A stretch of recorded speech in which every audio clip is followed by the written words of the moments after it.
Anyways, being a dad to a curious young boy is the ultimate honor I've had in my life. Most every day you can find my 10-year-old son riding shotgun with me as we explore rural Appalachia looking for a story to tell.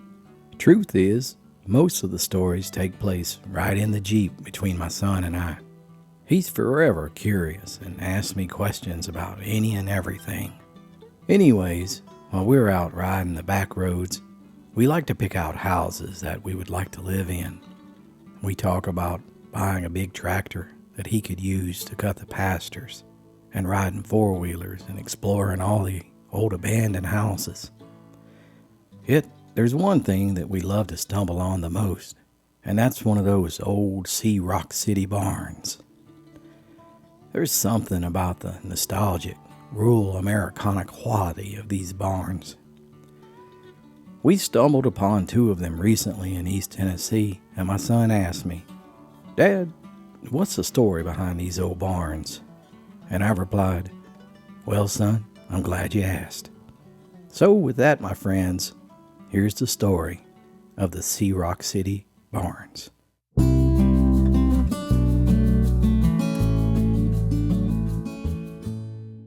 Our story begins in Sweetwater, Tennessee in 1894, where an 11-year-old boy named Garnett Carter went on a family vacation with his parents to Lookout Mountain in Chattanooga, Tennessee. Garnett fell in love with the area, and he made a promise to himself. One day, when I grow up, I'm going to buy this mountain. And true to his word, when Garnett grew up, he purchased a 700-acre property in 1924 with the plans of building a residential neighborhood named Fairyland, complete with a golf course on the top of the mountain. However, there were many setbacks during the construction of these homes. So, in an effort to appease his buyers that were clamoring to play some golf, Garnett quickly built some really small golf courses and accidentally invented something: miniature golf. That's right. And it quickly spread all across the United States. However, when the Great Depression hit, Garnett's plans fell apart, and that's when his wife, Freda, began building a rock garden with some beautiful wildflowers and plants and fairy tale characters and gnomes that led to a spot she named Lover's Leap. Garnett, being the entrepreneur that he was, quickly realized that this was something that folks would be willing to pay money to see. He just had to figure out a way to get people to this Rock City. By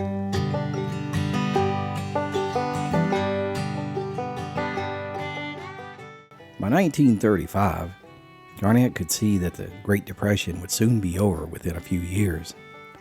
And he also took note of the rise of the automobile. You see, the interstate system hadn't been invented yet. However, there were plenty of paved roads that went through rural America.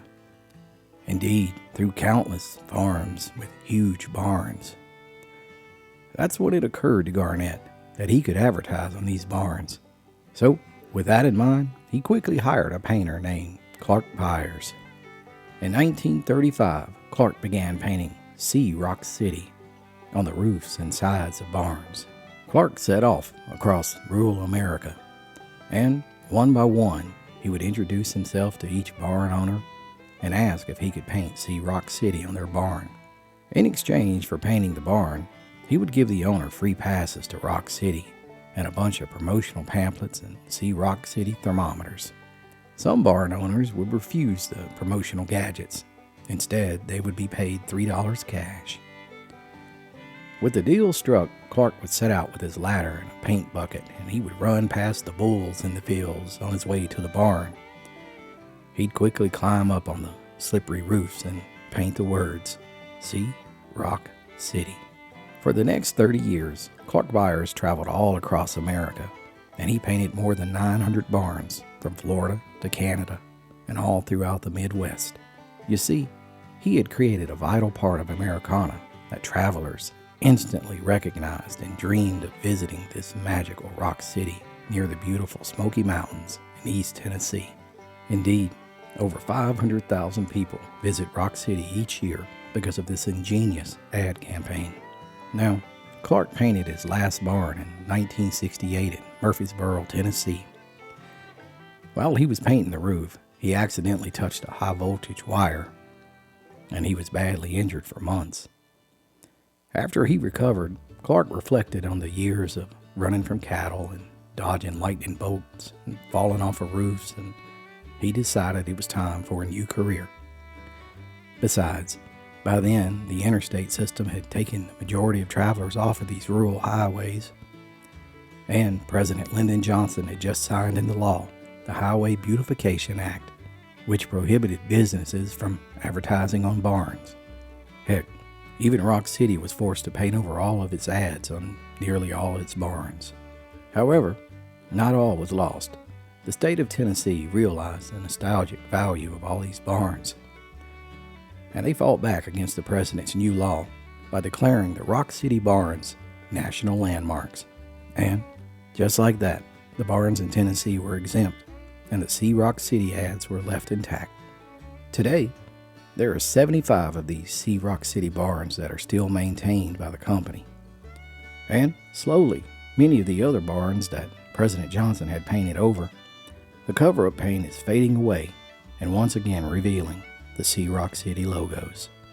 So my friends, the next time you're riding the back roads and you run across a See Rock City barn and you have a youngster riding with you, take time to share this story of how the See Rock City barns came to be.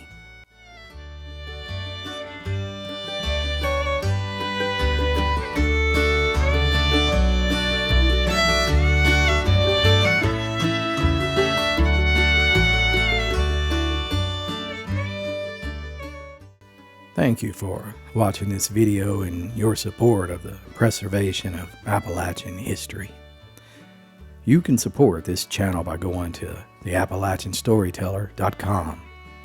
There you'll find Appalachian-made candles, 100% locally produced, right here in East Tennessee.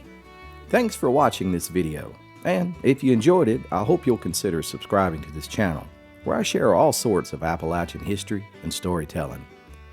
Till next time, my friends.